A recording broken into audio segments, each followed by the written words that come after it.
have the devices, you have the ideas, and you have the students ready and raring to explore the world of e-learning. In this short video, we're going to be looking at how you actually use digital content in your 21st century classroom. The sharing of multimedia resources is a great way to bring the curriculum to life by making it more fun and accessible for students. But this can be a little daunting to begin with.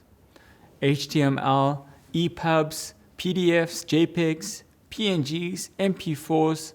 There are certainly many new and exciting ways to use digital content, but as teachers, we need to make sure we know what we are using and how we're using it. I'm Steve, and I'm going to explain how to implement e-content into learning.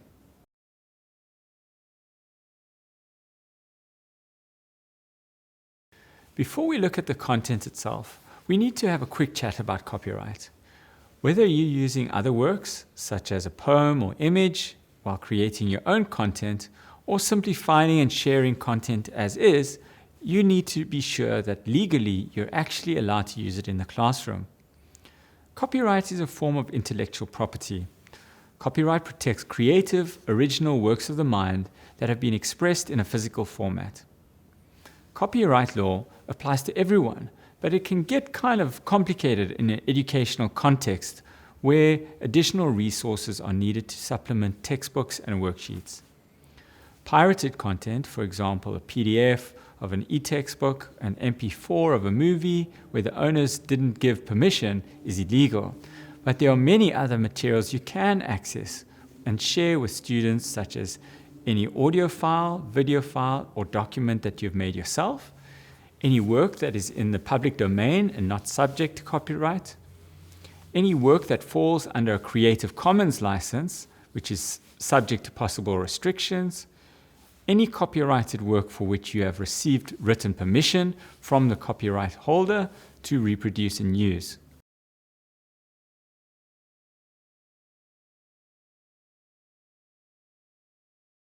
Creating your own content means you can make sure it's original, not plagiarized or copied, and you have the opportunity to have fun, get creative, and create exactly what you need for your lesson.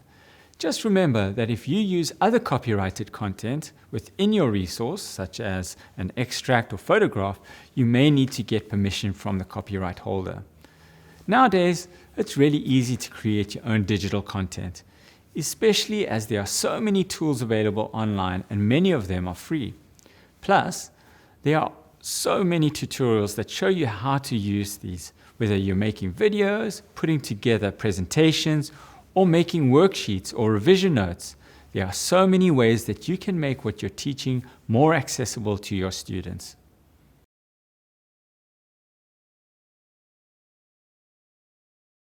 You don't have to create everything from scratch. Curating content means finding relevant content that already exists and sharing that with your students. There are lots of different types of digital content that are readily available. Ebooks are widely available via platforms like Snaplify. It's useful to know that ebooks come in different formats, and the format you choose will depend on how you or your students are going to use the ebook. While PDF is a format widely used for digital documents, it presents a fixed layout, like having a printed page in front of you, except it's on a screen. A PDF is usually easy to read on desktop computers and laptops, but it can be tricky on devices with small screens. The text size cannot be adjusted, so you may need to zoom in and scroll horizontally to read it.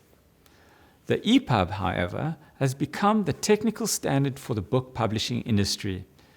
It works particularly well for ebooks because the design is reflowable and optimized for whatever device you're using. The text automatically resizes to fit the screen and can flow around images. The interactive format gives you a tailored reading experience and allows for much more flexibility. Interactive content is also available in HTML format. With one click of a button, your students can have access to interactive features such as simulations, animations, games, and activities with immediate feedback that keeps them engaged. And don't forget that ebooks are not the only type of content you can share. There's also the opportunity for you to share audio files and video clips, as well as links to websites, podcasts, educational apps, and more. Whatever digital content you decide to create or share, the most important thing to remember is that the better prepared you are, the more you research and explore, the more your students will be excited and motivated to discover the exciting lessons you have designed.